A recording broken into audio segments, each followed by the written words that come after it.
Well, I'm so excited to welcome a good friend and a real blessing to us here in Henderson County and in Western North Carolina, Donna Gibbs. Donna, welcome. Thank you for having me. We love and appreciate you so much. Donna is would the right word be co-founder of Summit Wellness? You and Kevin founded Summit Wellness. How long has it been now? A little over 5 years. Unbelievable. It doesn't seem that long. Yeah, we merged our two groups together, and it's been an awesome journey. And you guys are doing such a good work. You've been a blessing to this community. You've been a blessing to me and my family. And I just can't thank you enough for all you do.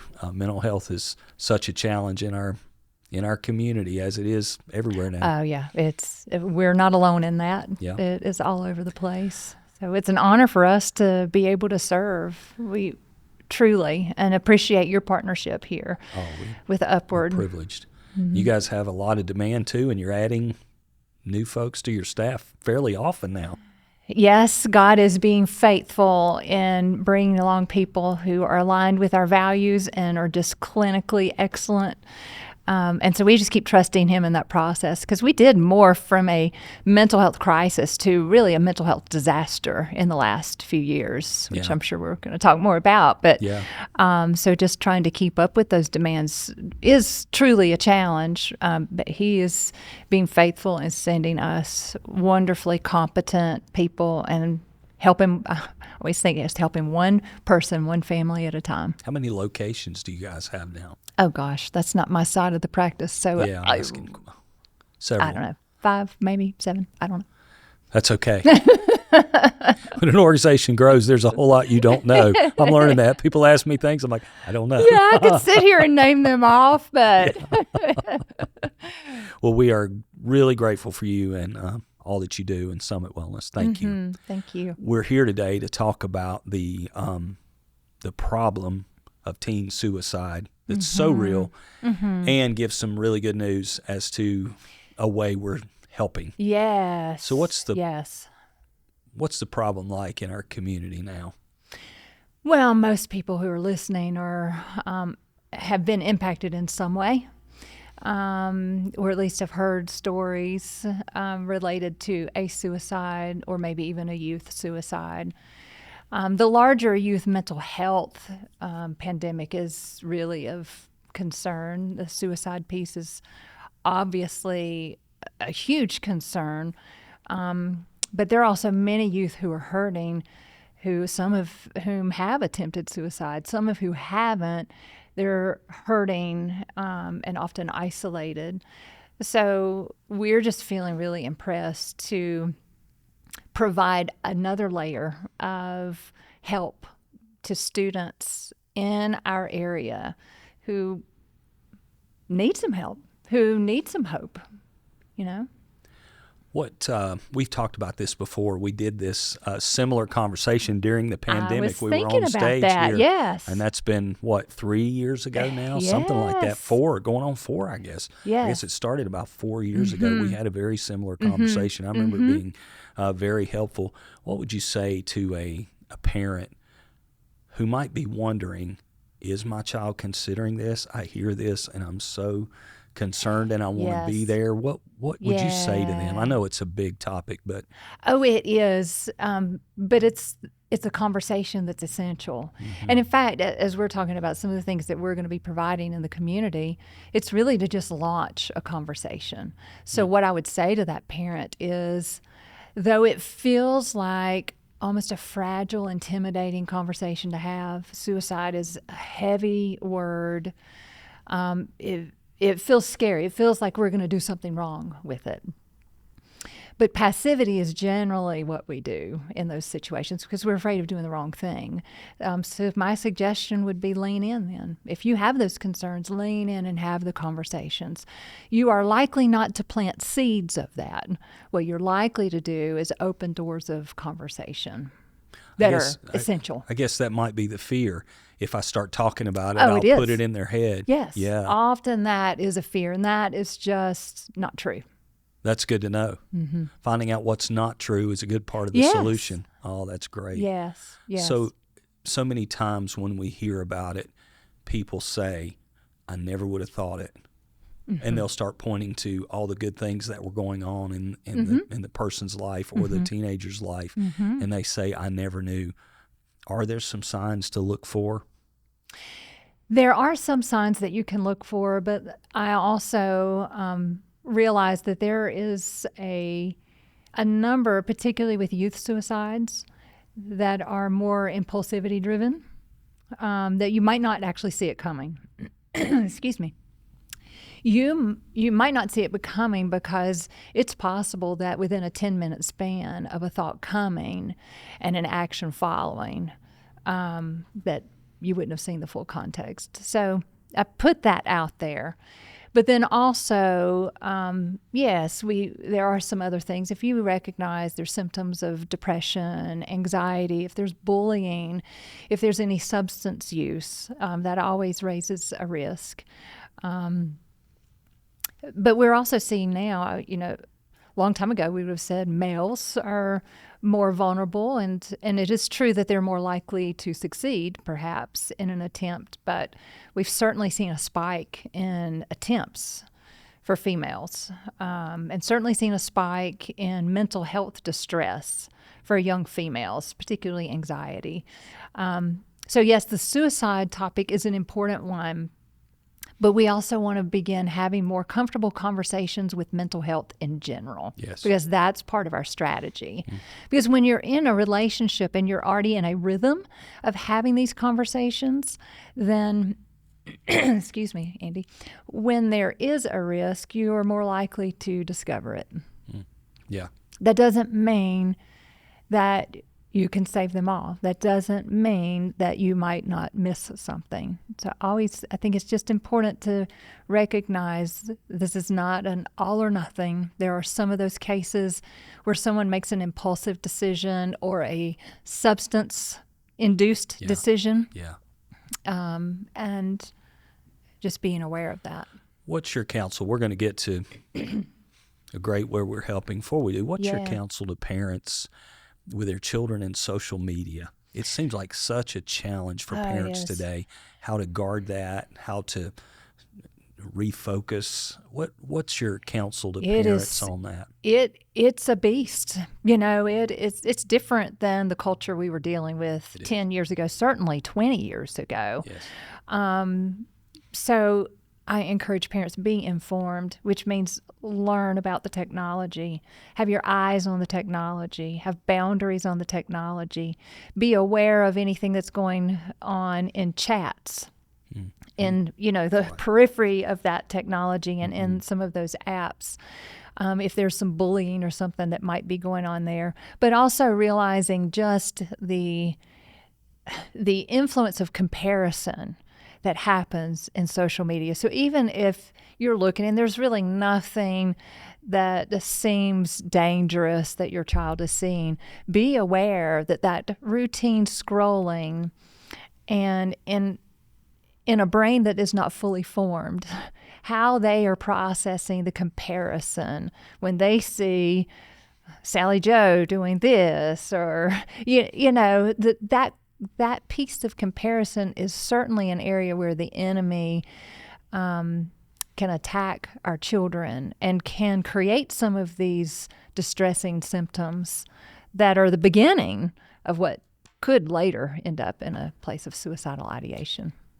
Sometimes I have this thought, even as an adult, I like to think my mind is fully formed. Some people might question that. There are a few out there, but sometimes I just get sick of seeing everybody's perfect life up there and how wonderfully successful they are and how they never have a problem. They're fit. Their diets are perfect. They have the Stanley Cup. They have, I'm not making fun of that. Cup. You can have one if you want, but it's like they have all the perfect little things. And I'm just tired of the perfection. I want to be around some reality, and I think that's tough for our kids. It's got to be hard on them. It is, because you and I have lived enough life to know that that's not the utopia. Yeah.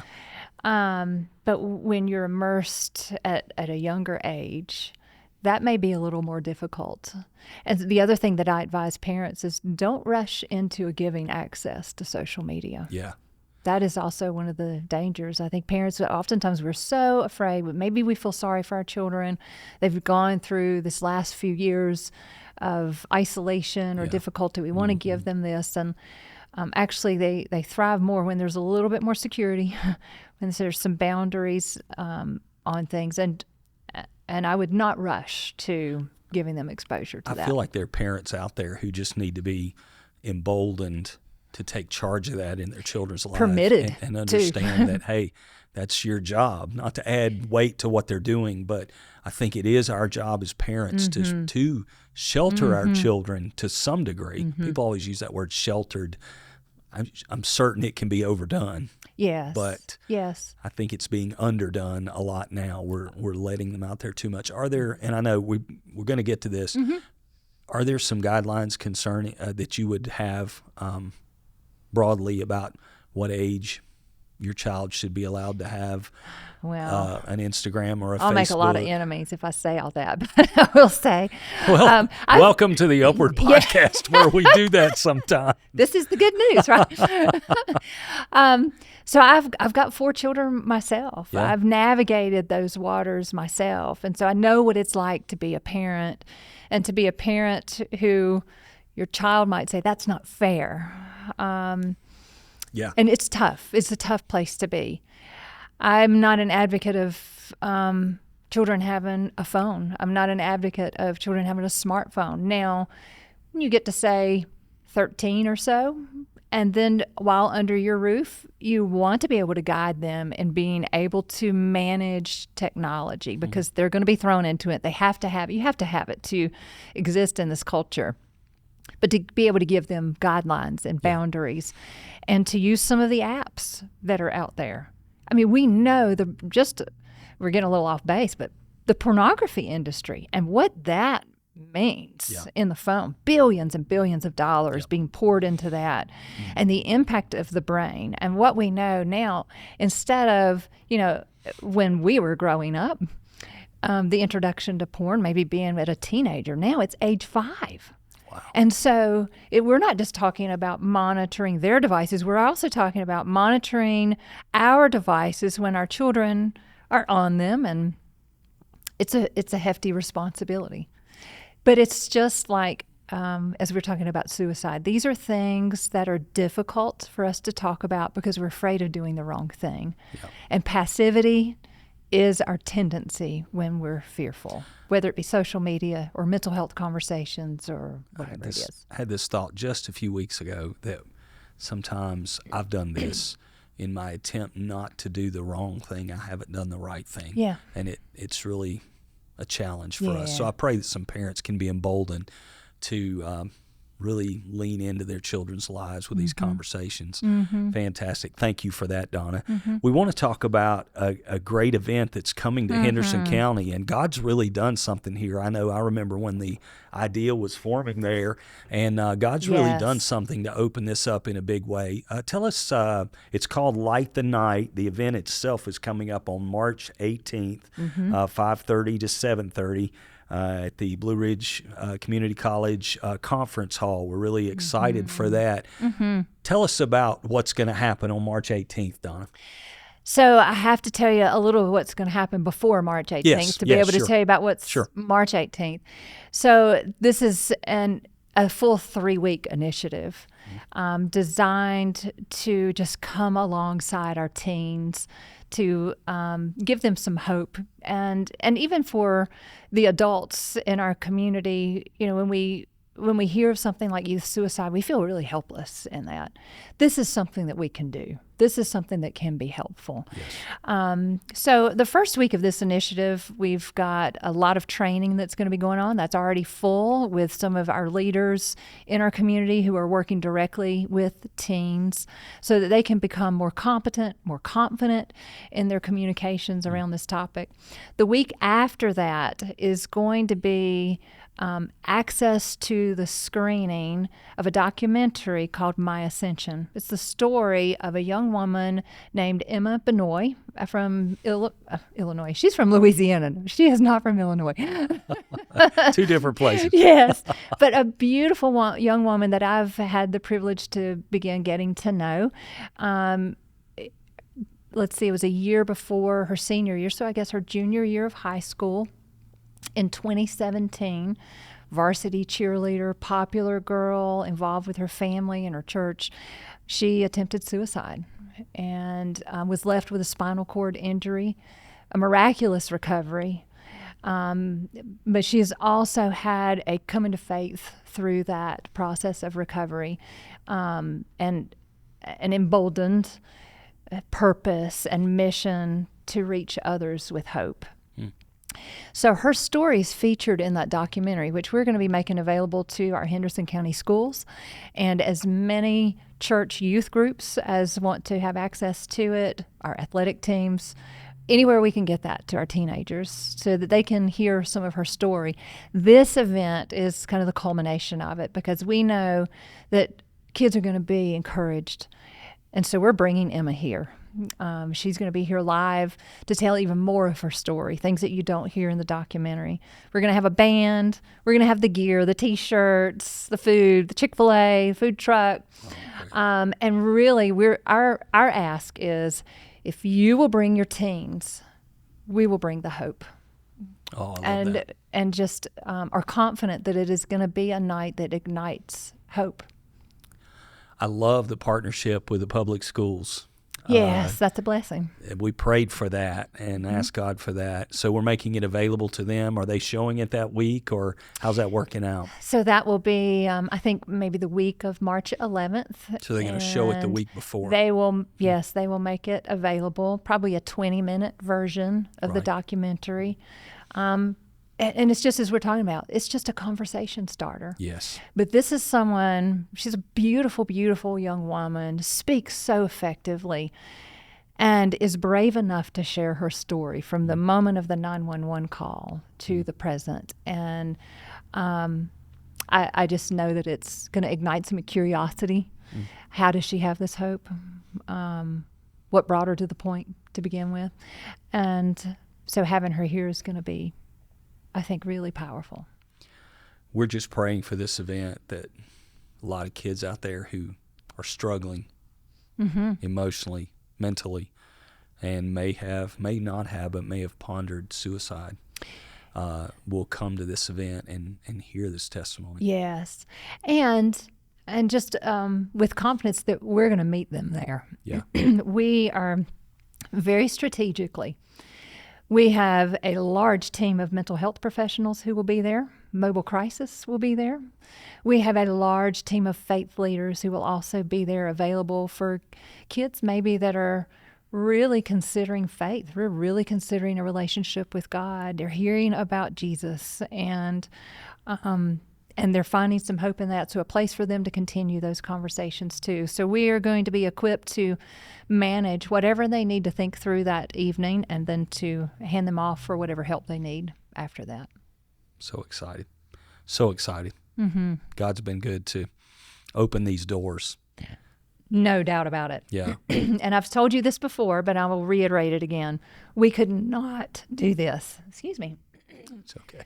We could not do this without the partnership of Upward Christian Fellowship. Oh, well, you all have been right in the middle of it, and just such an important piece of this. Well, we're so glad to do our part. We're I know grateful. There's a lot of partners, aren't there? A lot. For the training. I think K-Love Radio was a part of that, and Biltmore as well, Biltmore Baptist, Yes. or Biltmore Church has jumped in there too, and many others. I hate to start naming them, but I already have, but we've left out some, I'm sure. Well, Advent, Faith Connect at Advent. Yeah, so Faith Connect is an initiative through Advent Health that brings together many of our local, and I say local meaning Western North Carolina, churches and faith-based organizations. And so they've come to the table together, which is a really beautiful thing. Really We're is. all concerned about this same thing, and we all realize we are better together in this than we are individually in this. And it's really been a beautiful, beautiful partnership. I remember the day that I sensed that God was stirring, we are to do something about youth suicide and youth mental health. And I sent the email. You would have been on the email list. I sent the email to all of our Faith Connect partners, like 120 of them on there, and said, pitching this idea, who would be in this with me? In 12 hours, Oh, yeah. I was absolutely inundated with we are in. And that we are in was not just a couple of people. That was we, meaning our whole congregation, we're in. And so grateful. That's just a move of God to bring hope to our teens. It's coming. One of the things I'm most excited about in Henderson County, been here 26 years now, and I've never seen a time where churches were dropping the walls of competition and all that sort of thing and saying we're here to do the same work and just getting them in a table together and saying, hey, here's the need, and watching how they jump in together. I've never seen it like I'm seeing it now, and that's a great thing. Yeah. Well, we're so excited for this. Tell us about how to get involved, how to get our team there. What's the next step for people listening? So our ask is you bring the teens, we'll bring the hope. So we're going to have doors open at Blue Ridge Community College in the Blue Ridge Conference Hall at 5:30. Just bring them. Just bring them. You are welcome as a parent. You're welcome to be with them and stay with them. If you would like to, there's no registration required.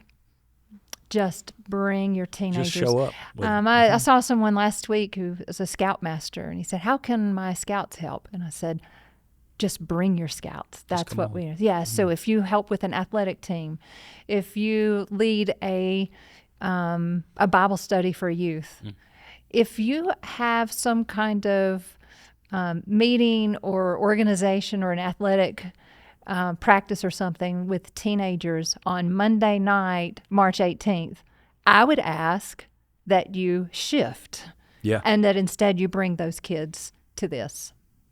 Love it. Love it. Well, Donna, thank you so much. Thanks for your big part in all this and all that you do, and we're really excited to get these kids together and see some breakthroughs. Amen to that. Thank you all for being with us.